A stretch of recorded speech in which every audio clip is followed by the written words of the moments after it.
Buscad lo bueno y no lo malo, para que viváis. Porque así Jehová Dios de los ejércitos estará con vosotros, como decís. Aborreced el mal y amad el bien, y establecer la justicia en juicio. Quizás Jehová Dios de los ejércitos tenga piedad del remanente de José. Esto es palabra de Dios. Hermanos, Amós es un profeta que vivía en la zona cercana a Belén, en Tecoa. Y en realidad él se dedicaba a criar ovejas, hasta que Dios le llama a profetizar, y su profecía más bien se desarrolla tratando de resaltar la majestad de Dios y la justicia de Dios, y subrayo, justicia insobornable de Dios. Es decir, a Dios no se compra, a Dios no se engaña. La justicia de Dios es insobornable.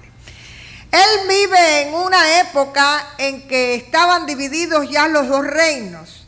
El reino de Judá, que era el reino del sur, y el reino del norte.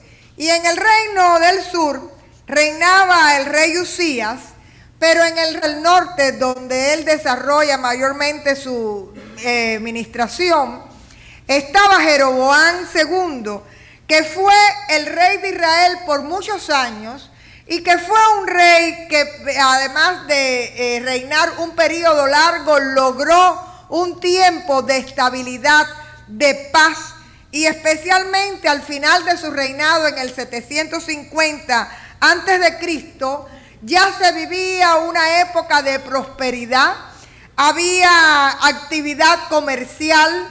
Se habla en el texto de riquezas, de lujos, de palacios, de muebles costosos, de festines y también de éxitos militares. Pero junto con todo este esplendor hay una gran decadencia moral. Porque muchas veces cuando hay el esplendor y la opulencia, traen la decadencia moral.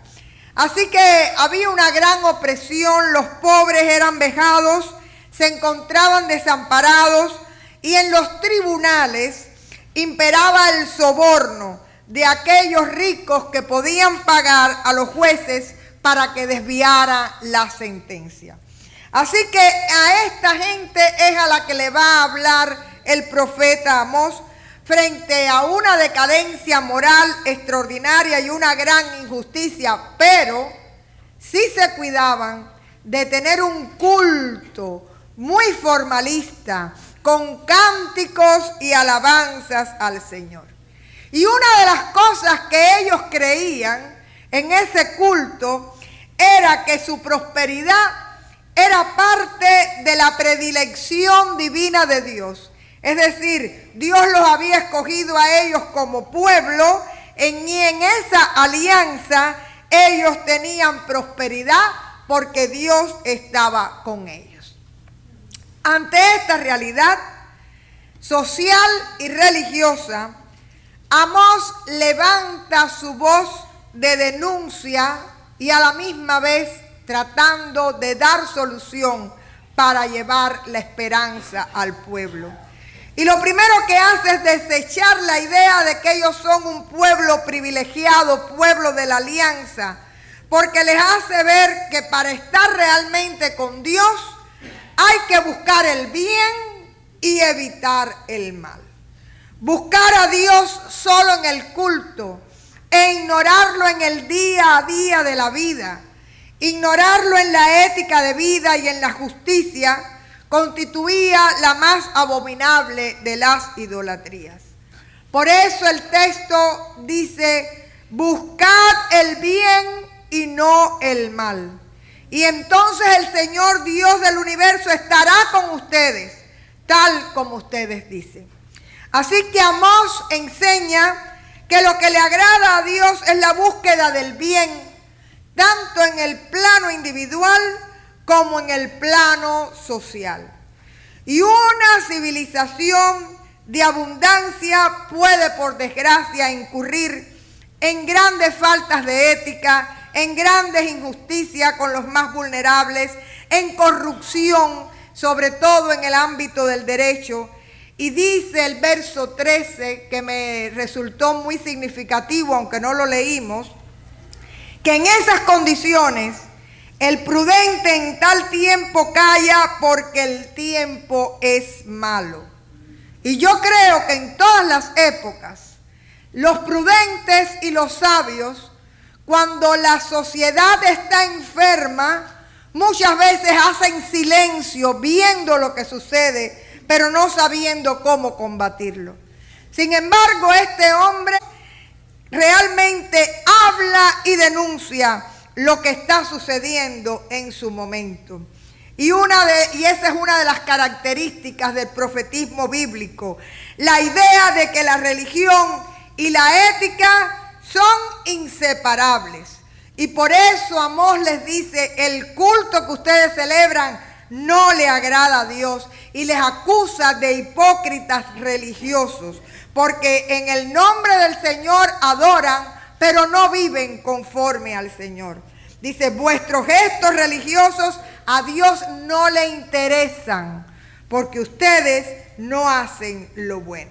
Y no es el culto lo que está denunciando Amós, lo que está denunciando es el divorcio entre la fe y la vida, porque no se puede creer en un Dios y cumplir los ritos para despreciar también la justicia, no amar al prójimo y apoyar el mal. Así que en este sentido Amós les dice, ustedes están perdidos, creen que Dios está con ustedes, pero realmente Dios aborrece el mal. Así que estos versos 14 y 15 son una exhortación al arrepentimiento y un camino a buscar lo bueno y la voluntad de Dios. Comienza diciendo el verso 14, buscad lo bueno y no lo malo para que viváis. Si se dan cuenta, buscad es la iniciativa nuestra, la iniciativa del creyente, de tratar de alinear su vida, su pensamiento y su acción a la voluntad de Dios. Y dice ahí el texto que cuando tú buscas el rostro del Señor y buscas el bien, entonces eso trae vida. Y hay que amar lo que Dios ama y aborrecer lo que Dios aborrece. Amós da un mensaje de esperanza. Y les dice, si ustedes se arrepienten, Dios les va a otorgar su favor. Y realmente cuando habla ahí de los descendientes de José, no es otra cosa que decir Israel, pero está refiriéndose a las tribus del norte, descendientes de José, que eran las que conformaban fundamentalmente el reino de Israel. Así que cuando buscamos a Dios y hacemos lo bueno, entonces uno puede disfrutar del favor de Dios, como dice ahí el texto, de la piedad de Dios. Pero cuando usted opta por escoger lo malo, usted no puede esperar que Dios esté con usted. Usted no puede esperar tampoco que haya buenos resultados a malas decisiones. Lo repito, si usted opta por lo malo, usted no puede meter a Dios en ese asunto. Esa fue su decisión. No es realmente lo que Dios quiere. Y si usted quiere apoyar decisiones malas, entonces van a haber resultados también malos. Porque Dios no puede cambiar realmente lo que usted ha sembrado o lo que usted ha decidido. Así que en este sentido, dice el verso 15, aborreced el mal y amad el bien. Quiere decir que te está diciendo, busca el bien y aborrece el mal. Y aquí dice a continuación, y estableced la justicia con juicio, quizás Jehová Dios de los ejércitos tenga piedad de ustedes. Hermanos, Hoy es el Día de la Hispanidad y de alguna manera este texto nos habla también como pueblo hispano y especialmente como pueblo hispano en una tierra extranjera que nos ha abierto las puertas y nos ha dado el privilegio de vivir con dignidad, con muchas oportunidades que faltan en nuestros pueblos, también con mucha opulencia porque vivimos vidas que el resto del mundo, para el resto del mundo son un privilegio. Y muchas veces esa prosperidad lleva a los pueblos a vivir la misma situación que vivía Israel.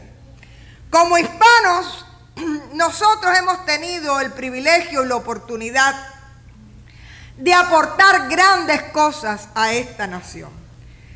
Hay un canto de acá de Miami que a veces se oye en la radio: no hay nada como Miami, no hay nada mejor. ¿Lo han oído? Y dice: convertimos el pueblito en el paraíso. Este pueblito de Miami, literalmente los que llegaron en el 60 pueden decir que era un pueblito. Esto llegaba, allá está Mike y todos los que llegaron en el 60 recordándose cómo era esto. Las calles llegaban hasta Leyún, creo, algo así. Esta iglesia era una iglesia de campo, de esas iglesitas blancas con la torre, y en la iglesita era el comedor. Esto era campo. Pero realmente, cuando usted mira el downtown de Miami, cuando usted mira el Doral, lo que se ha hecho allí, usted se da cuenta que esto es una gran ciudad y realmente puede competir con todas las grandes ciudades del mundo. Y eso, en parte, y yo le diría que principalmente, es obra de la inmigración latina, de la inmigración hispana a esta gran ciudad. Gente que llegó sin nada, porque la primera inmigración venía sin nada, con lo que traía puesto, pero sin miedo al trabajo, con muchos deseos de aportar y de convertirse en parte de esta nación, que es algo muy importante. Usted no vino aquí a sembrar leyes, ni a sembrar costumbres, ni a traer modas. Usted es parte del melting pot. ¿Qué quiere decir esa frase que alguien me enseñó cuando yo llegué y que como ven todavía no me la he aprendido? Eso quiere decir que usted tiene que acomodarse, aprender a vivir a la americana. Que si en su país usted manejaba llevándose las rojas, aquí hay leyes del tránsito. Que aquí se estila ser polite. Eso quiere decir, que tampoco lo sé decir, eso quiere decir dar las gracias, ser agradecido. Yo llegué a este país y lo primero que hizo mi madrina, que fue la que me enseñó a vivir aquí, fue darme unas tarjeticas que decían gracias. Y cada vez que una persona me regalaba algo o tenía una atención conmigo, ahora todo es por texto, pero se usaba mandarle una tarjeta de gratitud. Y qué bonito. Pero ya eso, ¿por qué lo hemos perdido? Eso es una costumbre muy americana. Ser agradecido, saber realmente conducirse en los momentos, tener las mejores maneras en cada situación. ¿Qué hemos aportado a esta nación nosotros los hispanos? Miren los valores familiares. Aquí la gente a los 18 años, el chiquito se iba para el college y ya no regresaba más. Y los viejitos, cuando llegaba el momento, pues estaban en soledad y si acaso se reunía la familia en Thanksgiving. Aquí en Miami, usted ve las familias con los abuelos, con los bisnietos, con la gente joven, con la gente más vieja. Usted ve realmente personas que todavía valoran y tienen un alto sentido de lo que es el núcleo familiar. Personas que cuidan a sus mayores y sobre todo que se sienten orgullosos de esa generación y de su legado. Yo no he visto nunca en Cuba un niño con guayabera. Y aquí se los regalan en el baby shower. Aquí un cubanito, y que a veces no es ni cubanito porque ni habla español, y desde chiquito tenía su guayabera y la llevaba con orgullo. Quiere decir que nosotros valoramos la herencia de nuestros pueblos y de nuestros mayores. Somos un pueblo de trabajo, somos un pueblo inteligente. Cualquier hispano usted le pone, bueno, los que están acostumbrados a trabajar porque hubo alguna cosa que pasó históricamente en nuestro pueblo que malogró ese ímpetu de trabajo. Ustedes saben de lo que me estoy refiriendo, ¿verdad? Pero hermanos, aquí la gente llegaba y hacía lo que tenían que hacer. Toda la vida tú ves que hay gente que te dice, yo lo que quiero es trabajar. ¿En qué tú sabes hacer? No, en lo que haya. ¿Usted no ha oído eso? Esa es la actitud de la persona que está llegando y que quiere abrirse camino. La inteligencia, la pasión para trabajar, la riqueza cultural y sobre todo como cristianos, nosotros hemos fortalecido y renovado la fe en América. Porque déjenme decirles que si por la iglesia americana fuera, muchas de las iglesias de cualquier denominación están en caída. Sin embargo, los hispanos han venido a ser una fuerza de fe y de empuje en cualquiera de las denominaciones. Y es un pueblo que ama al Señor, que ama servirle. Por desgracia, con nosotros también han venido muchos males. Ustedes lo saben, ¿verdad? Y a veces uno se avergüenza de traer esos errores y de traer esos defectos a esta nación que nos ha dado abrigo. Pero en mi opinión, nosotros podemos legarle a esta nación, especialmente en este momento histórico, lo que es nuestra experiencia y nuestra memoria histórica, para que este pueblo no repita errores que nosotros cometimos o que algunos cometieron por nosotros y no tengamos que volver a caer en situaciones que ya conocemos muy bien. Por ejemplo, un hispano que ha vivido el socialismo reconoce lo que se llaman los cantos de sirena que se anuncian para no cumplirse. Porque cuando Fidel Castro llegó a Cuba, fue el momento más glorioso y de mayor esplendor de la sociedad cubana. Si alguno de ustedes quiere y buscar, vean lo que era La Habana del 58. No tenían nada que discutir con Miami en aquel momento. Esto era un pueblo de campo. Sin embargo, aquel canto de sirena dijo que estaban muy mal y que él lo iba a poner todo muy bueno y muy bonito. Y vayan a mirar cómo lo puso. Así que nosotros sabemos cuando nos hablan mentiras. Nosotros sabemos cuando tratan de usarnos para suplantar lo malo sobre lo bueno. Nosotros sabemos lo importante de no olvidar la historia. Y uno de los problemas que estamos teniendo es el desconocimiento de la historia y cómo se tergiversa y cómo se quieren suprimir capítulos históricos que nos ayudan a saber vivir y no cometer los mismos errores. Eso de que las cosas te van a dártelas gratis, déjenme decirte que te la están cobrando con tu libertad. Te la están cobrando 3 veces, me dicen por acá. Y hay como cristianos en este momento un fenómeno muy fuerte que se está viviendo, que es el fenómeno del desconocimiento de la palabra. Cristianos de emoción, donde se adapta la gente a la moda de este siglo porque traemos pobres convicciones. Una evangelización a media con un Dios de conveniencia y además traemos la idolatría, la violencia, las supersticiones que realmente son parte de nuestros pueblos.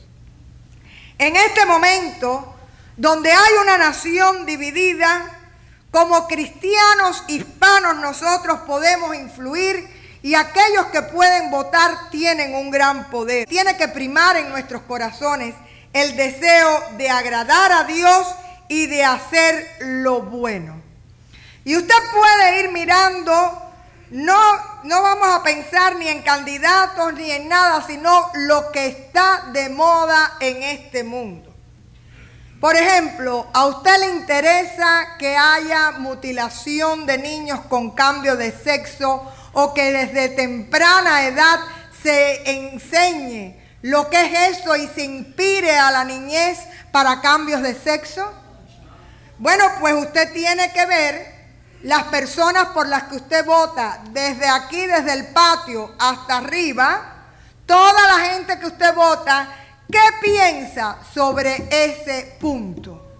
Porque usted cuando ponga ahí a la persona, ya usted no tiene poder para decirle lo tienes que hacer o no lo tienes que hacer. Sencillamente usted le está dando su voto y esa persona va a tomar decisiones. Usted tiene que aprender qué es lo que está sucediendo en los currículos escolares. ¿Cómo va el tema de la ideología de género en la escuela? Y si a usted le interesa eso o a usted le interesa más afirmar el papel de la familia dentro de la sociedad. Esta enmienda que hay que votar no es contra el aborto. El aborto en la Florida hace tiempo que está aprobado. Es sencillamente un aborto que no tiene límites. Es decir, una persona puede decir que a los 9 meses o a los 8 meses va a abortar su criatura y usted, si vota a favor de esa enmienda, lo que está diciendo es que usted lo está aprobando. Y esa enmienda también trae el punto de que los padres no tienen por qué saber que sus adolescentes y sus hijos están yendo a hacerse un aborto. ¿Usted quiere eso? Hay que saber, lo único que tenemos que saber es qué es lo bueno y qué es lo malo. Qué es lo que quiere el Señor y qué es lo que no quiere. Esa enmienda de la marihuana quiere decir, bueno, si ahora se maneja mal en Miami, imagínense ustedes cuando la gente amanezca fumando marihuana. ¿Cómo va a ser esto? Pero aparte de eso, quiere decir que usted va con sus hijos y con su familia a la playa. Y que la persona que está al lado está fumando marihuana y a ti no te puede molestar. Y que tú vives en un apartamento y cuando tú te asomas, el vecino de al lado está en su portal fumando marihuana. Y tú tienes que oler todo el olor de esa planta que no es nada agradable. Entonces usted tiene que saber realmente dónde está lo bueno y dónde está lo malo. Usted tiene que pensar, por ejemplo, en Israel. ¿A usted le interesa Israel? Porque la gente pone la guerra entre Israel y Palestina. Mira, en realidad no es con Palestina la guerra es con Hamás. Que Hamás es un terrorista que oprime a su pueblo, que es Palestina. Entonces usted también tiene que pensar, bueno, internacionalmente, cuando yo vote, yo voy a hacer que con mi voto las potencias extranjeras, en especial aquellos que son adversarios de Estados Unidos, respeten a esta nación o se rían de esta nación. Y eso usted tiene todo ese poder al hacer las decisiones. Y en relación con esta tierra que nos dio la oportunidad de vivir aquí, dice Jeremías 29:7. Procurad la paz de la ciudad a la que os hice transportar y rogad por ella a Jehová, porque en su paz tendréis vosotros paz. Y cuando aquí habla de rogar, hay gente que ora por las elecciones. Yo le invitaría a empezar a orar por usted, para que usted tenga discernimiento de lo alto y usted sepa cómo va a votar en ese momento. Para que Dios le ayude a votar conforme a lo bueno y que como cristiano usted pueda realmente votar como cristiano. Así que nosotros somos llamados de una manera extraordinaria a ir mitigando el secularismo que hay en este país. Y es nuestro gran reto drenar esta nación del sentido de familia que tenemos los hispanos, que nos sentimos orgullosos. Y yo no sé si usted tiene primos que no son primos y tíos que no son tíos, pero nosotros sentimos que la familia es grande y mientras más grande mejor. Hay respeto por la vida. Yo recuerdo que había una frase que decía: cada niño viene con un pan bajo el brazo. ¿Ustedes oyeron esa frase cuando éramos pequeños? Y es sobre todo, no importa la condición que haya, pero la vida y los niños son bien recibidos. Yo les diría que yo creo que las familias más numerosas que hay en este momento en Estados Unidos son hispanas. Porque realmente, culturalmente nos gozamos en que haya niños. A veces usted dice, ¿cuántos niños tiene? No, 5, 6, y nosotros abrimos los ojos, ¿no? Como diciendo, ¿cómo pueden? Bueno, yo no sé cómo pueden, pero los sacan adelante y las familias unen esfuerzos. El arraigo por la fe y los valores de nuestros pueblos es importante que la traigamos. No importa si usted es evangélico o si somos católicos, pero si usted se da cuenta, la mayoría de los hispanos somos personas que creen en Dios y que tienen a Jesucristo, ¿verdad?, como parte de su vida. Y por otra parte, esa comunidad de mesa donde no hay división, donde no hay división de raza, donde no hay división de sexo, donde no hay división de ningún tipo, porque en una buena mesa hispana tiene lugar el mulato, el chino, el negro y el blanco, y el jabao y todo el mundo. ¿Es verdad o es mentira? Yo recuerdo que nosotros no nos criamos con esa cultura.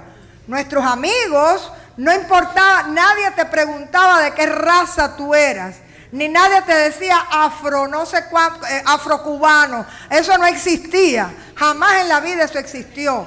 Tú tenías amigos de todos los colores y de todas las procedencias y a nadie le importaba. Y eso usted lo tiene que traer a esta nación. Y dejar que la gente esté dividiéndose. Bueno, porque yo soy esto, porque yo soy lo otro, porque y usted sabe cómo es la frase: divide y vencerás. Nosotros tenemos que traer ese sentido de unión y esa alegría que nos caracteriza, esa alegría que trae esperanza al mundo, esa alegría que con los chistes incluso usted enfrenta las grandes tragedias de la vida. ¿Usted sabía eso? Nos reímos de nuestra propia desgracia y eso se llama alegría. Y en estos días leí algo, había un meme de eso que pasa y me llegó, que decía que el huracán no pasaba por la casa de los cubanos. No sé si lo vieron, porque dice que, imagínense, la isla, el que vivió en Cuba, en esa isla en un solo año a ti te pasan 4 y 5 ciclones. Es parte de la historia, ¿no? ¿Y de qué se preocupaban los cubanos cuando llegaba el ciclón? De comida, que hubiera chicharrones, dulce guayaba con queso, porque tú sabías que después te quedabas sin luz. Pero se pasaba ahí estoico, ¿no? Y yo pienso, y entonces acá una de las cosas que está sucediendo es que nos están matando la alegría con el miedo. ¿Se han dado cuenta el poder que tiene el miedo? Miren, nosotros somos gente que nos reímos del miedo porque sencillamente podemos tener la alegría incluso en medio de las tormentas de la vida. Y eso hay que enseñarlo aquí, porque la gente cree que realmente todo es catastrófico y eso no es así. Déjenme decirles que nosotros somos llamados a transmitir alegría y optimismo y esperanza en medio de un mundo que para todo está con miedo o escandalizado. Ya hay una cultura de los niños de papel o de cristal que todos se ofenden, que no pueden presentarse a nada, y nosotros somos gente que muchos de ustedes vinieron en balsa, que otra gente cruzó todos los países, desde el sur hasta acá. ¿A usted le van a hacer algún cuento de lo que es pasar trabajo?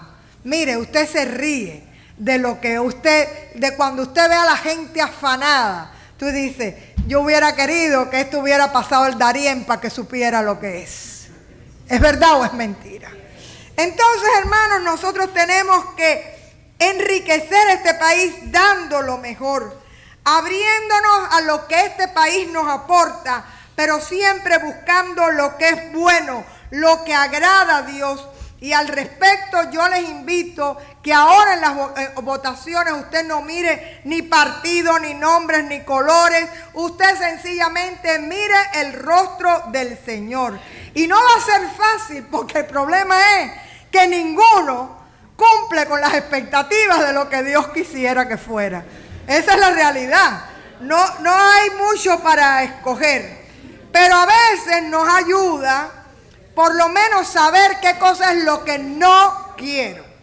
Por ejemplo, ¿qué banderas hay en los mítines? Si usted ve una banderita que tiene una hoja y un martillo, corra, huye. Y entonces sencillamente vamos a mirar temas de educación, temas de familia, temas de vida, temas de unidad en la diversidad. Yo no soy enemigo de nadie por sexo o por ideas o por raza. Vamos a mirar el respeto a la ley y al orden. Porque este país es lo que es, primeramente porque está bajo Dios y segundo porque es un país de leyes. Y por otra parte vamos a pensar en el sustento digno y vamos a pensar en los nicaragüenses y en los venezolanos, que quién les iba a decir a ustedes que aquella vez cuando votaron iba a ser la última votación que iban a tener en libertad y que todas las demás se las iban a robar.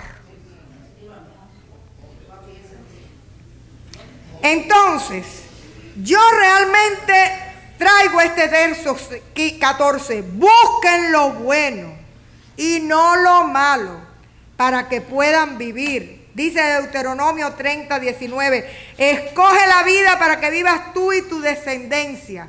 Y piense hoy que su voto es una semilla que va a cosechar y que van a recoger sus generaciones. Y que de ese voto depende el futuro del país.